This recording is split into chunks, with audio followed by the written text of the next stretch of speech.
Fracturas, picaduras de insectos, envenenamiento, atragantamiento son algunos de los accidentes que pueden pasar en cuestión de segundos. ¿Cómo actuar ante la emergencia? Quédense con nosotros aquí en Nuevos Pasos.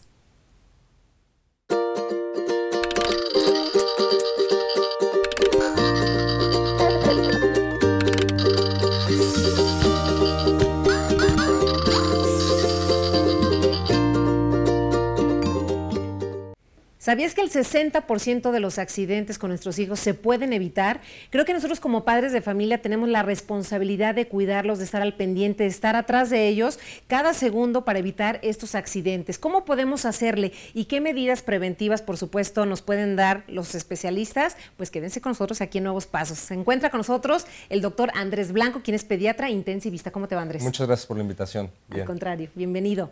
Mónica Hernández es nuestra mamá invitada en esta ocasión. Muchas gracias por invitarme, estoy muy contenta de estar aquí. Gracias, Mónica. Y Pablo Leitón, quien es pediatra intensivista también, bienvenido. Hola, Carmen, gracias por la invitación. Este tema me parece primordial que los padres de familia tengamos un poco más de información sobre él, ¿no? Los accidentes más comunes, porque como decimos, los accidentes pasan en segundos, en un pequeño descuido, que dices, pero si nada más me volteé un segundo y ya sucedió. ¿Cómo podemos evitar esos accidentes? Eso me lo van a ir diciendo en el transcurso del programa, pero ahorita me gustaría que planteáramos los accidentes más comunes que pasan con nuestros hijos. Yo creo que es importante plantear ambientes seguros y conforme el bebé va creciendo, ir adaptando esa seguridad y esas precauciones, ¿no? Tenemos obviamente caídas, tenemos atragantamientos, envenenamientos, quemaduras. Entonces, lugares que debemos de tener muy en cuenta son obviamente el cuarto de baño, ¿no? La cocina, escaleras, ¿no? Ventanas, que tengamos mucha protección ahí. Ejemplificando un poquito, ¿qué tipo de accidentes son los que se presentan con mayor frecuencia? Bueno, con frecuencia prevalecen sobre todo las caídas sobre todo el resto de tipo de accidentes. Luego están accidentes de tránsito, que son muy frecuentes, y me refiero no solo dentro de un coche o fuera del coche, puede ser en cualquier vehículo en movimiento, incluso la bicicleta, la patineta, etcétera, que sí merecen también una adecuada atención, utilizar los artefactos como debe ser, con las medidas de seguridad que debe ser. Los niños se pueden divertir de todas maneras, pero deben usar los artefactos de prevención para eso. Hay que cuidar los lugares más riesgosos en el hogar. Por ejemplo, la cocina es un lugar donde los niños, sobre todo menores de 5 años, no debieran entrar, y si entran, entrar con adecuada supervisión.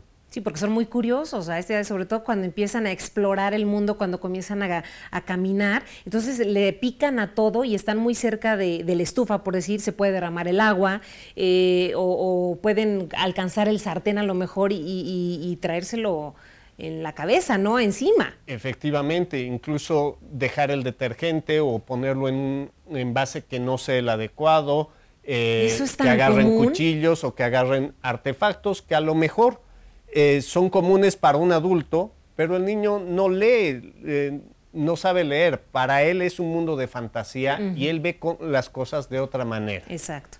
A ver, Mónica, cuéntanos un poquito de tu experiencia con tus hijos. ¿Tuviste algún accidente que te haya parecido grave o que te haya asustado mucho? Mira, uno piensa que porque el niño está al lado no te pasa nada. Claro. Y estando en la sala, mi hijo a menos de un paso se resbaló y se abrió la... ¿Se pegó con la mesa? Más de 3 centímetros con la mesa en la barbilla, y sí fue algo muy dramático porque aparte le salía muchísima sangre. Cuando él estaba igual más pequeño, ya supongo que ya hay menos termómetros, abrió un cajón, cuando estaban aprendiendo a escalar, abrió un cajón, sacó el termómetro y lo rompió, de estos de mercurio.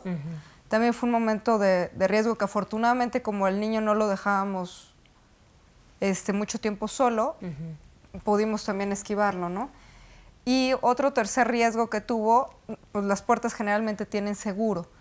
Y cuando ya tenía como 3 años con unos primitos, se encerraron y alcanzaban entre los 3 la ventana. Entonces, pero eran niños menores de 4 años, ¿no? Claro. Entonces uno piensa que es tu hijo escalando o que no va a pasar nada porque las ventanas están cerradas, ¿no? Con seguro. Con seguro. Entonces, pero los niños se las ingenian. Entonces, entre 3, dice uno, a ver, yo te ayudo a subir, el otro le quita el seguro y se pueden aventar por la ventana. Claro.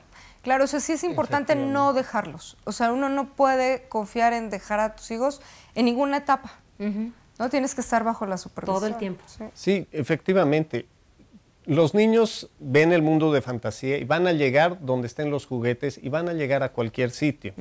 El pensar que no lo van a hacer, empieza por ahí el error. Claro. Dejar un juguete al lado de la ventana o dejar las maneras que pueda él acceder a lugares peligrosos, esos son los principales problemas. Otra de las cosas que a mí me preocupa es lo del atragantamiento, porque los adultos no pensamos y dejamos una monedita, un botón, un juguete pequeño. De hecho, a mí me pasó con mi niña, que estábamos en un restaurante y yo la subí como a una mesita que estaba ahí y la vi de repente muy entretenida y yo dije, ¿con qué se está entreteniendo? Había unas grapas ahí en una bardita. Y la niña agarró una grapa y de repente me di cuenta que ya la traía en la boca.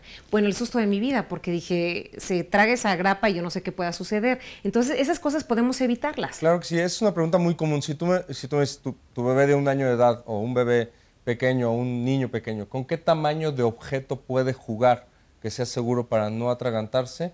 De forma muy práctica, aquel objeto que pasa por el tubo de papel de baño, ¿sí? El tubo, cuando queda el cartoncito de papel de baño, si un objeto pasa por ahí, quiere decir que se puede atragantar un bebé, de la edad que sea. Entonces, cualquier juguete o cualquier objeto que el bebé tenga en las manos debe ser de mayor tamaño y que no sea desarmable. Entonces, es importante que los niños pequeños, los segundos o terceros hermanos, no jueguen o no tengan acceso a lo que a lo mejor el primer hermano ya tiene. Claro, yo solamente tengo una niña, pero me han dicho que cuando hay más niños en casa, como que con los segundos, terceros hijos se relaja uno y los dejas y dices, no pasa nada. Efectivamente, y ahí radica la importancia de, por ejemplo, cuando ya están empezando a movilizarse los niños que empiezan a gatear, tú gatear el lugar donde va a estar el bebé, porque no es solo tomar en cuenta los objetos que están encima de la mesa o que están a simple vista. El bebé va a gatear y va a alcanzar cualquier sitio, y la importancia radica en eso. ¿Y tú qué medidas tomaste, Mónica? Mira, primero platicar con los hermanos grandes y explicarles qué objetos no pueden utilizar o qué objetos no van a tener. Exacto. Y entonces limitárselos. Entonces yo creo que con reglas claras, para poder indicarles qué pueden usar y qué no, con eso es suficiente. Sí, como van creciendo los niños van entendiendo, ¿no? La manera en que uno les explica y cómo podemos prevenir estos accidentes. ¿Les parece si después de la pausa nos dicen cómo maniobrar ante un atragantamiento? De hecho, nos trajeron unos maniquís para hacerlo en la práctica y así nos quede más claro a todos. ¿Les parece? Perfecto. Muy bien, ya volvemos.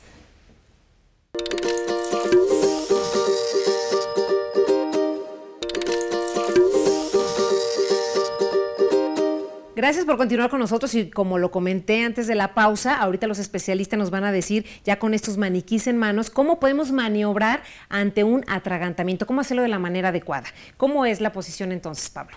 ¿Tenemos al bebé? Vamos a empezar por el hecho de que esto ocurre cuando el bebé recién se atraganta. Inicialmente, cuando uno se atraganta, incluso los bebés empiezan a toser. Claro. Y no hay nada más efectivo que la tos para desobstruir la vía aérea. Pero cuando dejan de toser o esa tos ya no es efectiva, en ese momento, estando consciente el bebé, lo que debemos hacer es lo siguiente. Lo agarramos cogiéndolo el eje mayor sobre un antebrazo y sosteniendo su cabeza por la mandíbula. La mandíbula, no en el cuello, porque entonces sí podemos complicar las cosas, ¿no?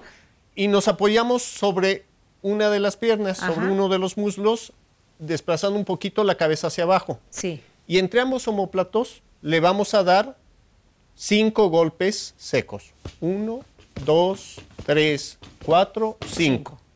Si no sale el objeto, agarramos la cabeza, igual sobre el antebrazo, lo pasamos a la otra pierna y en el centro del pecho le vamos a dar 5 compresiones. 1, 2, 3, 4, 5.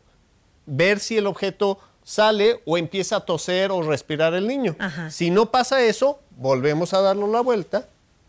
Si comienza a toser, ¿lo volteamos o no? Verificamos si el objeto ya salió y si no está ha salido, respirando. Si no ha salido o no está respirando o tosiendo, continuamos con las maniobras hasta que saque el objeto o caiga en inconsciencia, es decir, se desmaye del todo. Y pero en entonces ese momento, sí ahí nos va a dar un ataque a nosotros como mamás. Efectivamente, pero eso es lo que debemos hacer. En ese momento lo dejas en un lugar, en una superficie rígida y llamas pidiendo ayuda a una ambulancia y empiezas a dar reanimación cardiopulmonar. ¿Cómo lo hacemos? La reanimación cardiopulmonar se efectúa de otra manera, pero esencialmente lo que vamos a aprender ahora es hacer estas maniobras, que son las maniobras iniciales para desobstruir la vía aérea. Dar las palmadas en la espalda, Ajá. las 5 palmadas, 5. seguidas de las 5 compresiones. ¿Por qué tienen que ser 5? Es un convencional. Es convencional. Eso es lo que ha mostrado la mayor efectividad en cuanto a desobstruir la vía aérea. Esto es en bebés. Cuando los niños ya tienen 1 año, 2 años, ¿cómo debemos Claro, actuar? si es un niño un poquito más grande, obviamente ya va a ser difícil que uno lo pueda sostener Claro. por el mismo peso. Entonces, ya sea que yo me hinque, me ponga horcajadas al lado del bebé, o que el bebé lo levante yo un poco, y ahí lo que vamos a tratar, lo que estamos tratando de hacer con estas maniobras es al momento de que yo le comprimo el tórax al bebé, el aire que queda en los pulmones que sirva de válvula de escape para que pueda moverse ese objeto y que el paso de aire sea libre. Entonces, ya en niños más grandes no se hace sobre el pecho, sino se hace sobre el abdomen. Ok. Entre el ombligo y la unión de las costillas, ahí voy a poner mi puño, ¿no? Si el bebé estuviera aquí parado o el niño estuviera aquí parado, voy a poner mi puño, voy a entrelazar mis manos y voy a comprimir fuerte sobre el abdomen del bebé para hacer esta misma maniobra, ¿no? Tratar de que el objeto salga o se mueva. No tiene que salir el objeto. Y es muy importante no hacer un barrido a ciegas. Es muy común que la mamá trate de Meter el dedo. las manos porque eso puede obstruir más el objeto. Claro. Lo que queremos es que se mueva y que deje espacio para que pase el aire. Poquito, mucho, pero el aire es suficiente para que él otra vez vuelva a respirar. Y sobre todo mantener la calma. Sí, claro. Déjame Para poder recalcar hacerlo. mucho esto, porque se ponen muy nerviosos cuando ya vieron que se metió el objeto a la boca, y la primera maniobra de la mamá o del papá es meterle la mano a la boca. Eso es mucho más peligroso. Mientras no tenga dificultad para respirar o esté tosiendo, de hecho ya con la vía aérea obstruida, no hay nada mejor que podamos hacer. Y meterle la mano a la boca es mucho más riesgoso. Claro, y aparte el niño aprieta porque dice, no, ¿por qué me lo quieres quitar? De cierta manera, ¿no? Que él no sabe lo que está pasando. ¿Tú llegaste a introducir el dedo con algún objeto con tus No, hijos? fíjate que siempre se los he pedido por favor. O sea, le digo, oye, por favor, dámelo, te va a hacer daño. Y mi marido, la verdad es que nos hemos hecho buen Puesto de equipo. acuerdo, ujú. Y él es el que ha sacado el objeto. Muy bien. Oiga, otra de las cosas que a mí me preocupa, lo de los globos, porque a los niños les encantan, pero me han dicho que es muy peligroso que se le pueda tronar el globo y se lo trague. Si el globo está inflado, bueno, tener cuidado que no se rompe. Cuando se rompe, Claro. bueno, no hay ningún problema si inclusive se lo lleva a la boca porque es un objeto grande, ya decíamos del tamaño de los objetos. El problema es el globo que no esté inflado. Ese objeto, Cuando se a revienta. diferencia de un pedazo de un juguete, una moneda, comida, pues, que se pueda atragantar, el globo, pues, al ser plástico, lo mismo que sucede con las bolsas de plástico, Que no hay que dejarlas que al no hay que alcance de dejarlos los al alcance de los niños, niños. sí. De hecho, en muchas compañías, pues me refiero a supermercados y demás, las bolsas traen hoyos en la parte final, en la parte de abajo de la bolsa, justamente para evitar sofocación, ¿no? Pero bueno, hay bolsas para la televisión, para muchas cosas, ¿no? Entonces los globos hacen un efecto de válvula sobre la tráquea, sobre el inicio de la tráquea, y no hay forma, o sea, aún con las maniobras no hay forma de desobstruirlo, y esto obviamente puede ser mortal, ¿no?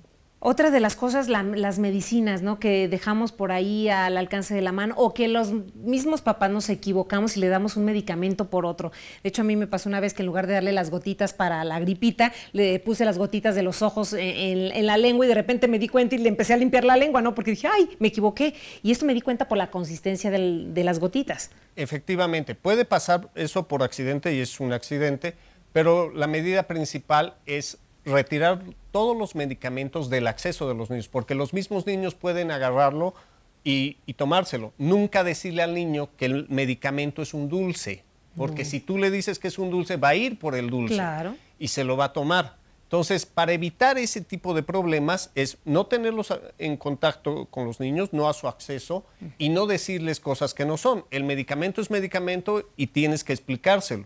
Una vez que se lo toma, tampoco provocarle el vómito. Es mejor hablar e informarse, hablar al hospital, hablar al 066, que es el número de emergencia, o hablar a una ambulancia o incluso a tu pediatra para informarle lo que ocurrió. Y él te va a decir, o de ahí te van a decir qué es lo más recomendable, si provocarle el vómito o no, que eso es poco frecuente. En el hospital lo que hacemos es ponerle una sonda y hacerle un lavado gástrico. Claro. ¿Alguna experiencia de estas, Mónica? Gracias a Dios, no, nunca me ha pasado. No. No. ¿Sabes qué? Lo que me ha pasado es la acetona y cosas así, que los niños lleguen a tomarlas. Entonces el doctor es lo que dice, hay que mantenerlos fuera. Por supuesto, fuera del alcance de los niños. Después de la pausa me hablan de los mitos, de los remedios caseros, qué se debe hacer, qué no se debe hacer y por supuesto las consecuencias que puede traer ante una quemadura, algún golpe o alguna fractura. ¿Les parece? Ya volvemos.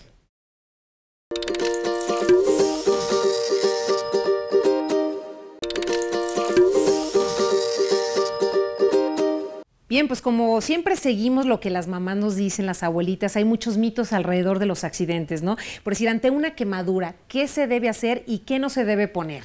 Porque hay muchas recomendaciones, ¿no? De que úntale no sé qué crema, o ponle jitomate, o ¿qué debemos hacer ante una quemadura? Esto de las quemaduras es muy importante. Yo creo que el punto fundamental que lo tocó Pablo hace un momento, y ahorita regreso a la quemadura, es cómo pedir ayuda. Sí. ¿No? En la Ciudad de México y en muchas de las ciudades de la República, el 066 es el número de emergencias. Es el número en el cual podemos pedir la ayuda y va a llegar una ambulancia o obviamente los servicios de emergencia. Entonces es importante saberlo activar. Claro. No sirve de nada que si ante una urgencia real me hables a mí al consultorio. Yo no puedo hacer nada en el consultorio por muy intensivista que yo sea. ¿No? Necesitas que alguien llegue realmente a auxiliarte, ¿no? En el caso de las quemaduras, que es importante, es no aplicar ninguna pomada, nada extraño. Agua, casi para todas las heridas, lavar con agua suficiente, agua, ya ¿Agua sea fría? agua fría, agua de la llave, agua corriente. ¿Jabón se puede no aplicar? Jabón, No una jabón. agua corriente. Ajá. Lo mismo sé si algo cae en el ojo, si hay una herida grande, un raspón, siempre agua, ¿no? Eso es lo más importante. ¿Qué otras recomendaciones, Pablo, ante una quemadura? Mira, tomando las palabras que dice Andrés, las abuelitas nos dicen, no, aplícale la tela de huevo, aplícale mayonesa, aplícale pasta de dientes, aplícale muchas cosas. ¿Qué efecto va a causar sobre la quemadura en ese instante? Que es un aislante. Entonces, en lugar de enfriar la quemadura, el efecto físico, térmico de la quemadura, lo que hace es aislarla y hacer que la quemadura se haga más profunda. Por eso es la importancia de entender que la primera medida, independiente del grado de quemadura, es aplicarle agua. ¿Cómo retirar la prenda si está cerca o tiene pegada la prenda? Muchas prendas de poliéster pueden llegarse a pegar sobre la piel. Esas no hay que arrancarlas, hay que cortar alrededor y hay que retirar objetos como anillos o cosas que conduzcan calor en la medida de lo posible. Pero si no se puede retirar, enfriar con agua es suficiente y de ahí siempre ir al hospital porque no podemos determinar la intensidad de la quemadura en el lugar donde estemos. ¿Qué consecuencias se puede dar si aplicamos algo que no debemos? Extender la quemadura, ¿no? Que la quemadura se extienda. Ajá. Y hay que tener, lo que dice Pablo, el tamaño de la quemadura muchas veces no está relacionada con el grado de afectación. Por ejemplo, quemaduras eléctricas por conducción eléctrica, porque alguien mete un clip o algo al contacto. O sea, a lo mejor la quemadura que le puede causar al niño es una quemadura muy pequeña en el área donde está contactando, pero por dentro se hace quemadura por la transmisión de la electricidad, ¿no? Mónica. Mira, yo creo que a mí me pasó que yo como mamá tienes que identificar si es una cortada o es una quemadura. Los niños no solamente se queman con las cosas de la cocina, sino en un inflable, en la resbaladilla, en el columpio. Mi hijo se ha llegado a quemar, o autorizándole, porque tienes un hijo más grande, a que se suba al juego que no le corresponde y la caída es tan rápida y el niño es tan pequeño que se llega a quemar. Entonces a veces no identificas, piensas que se cortó, le pones alcohol y haces la quemadura más grande.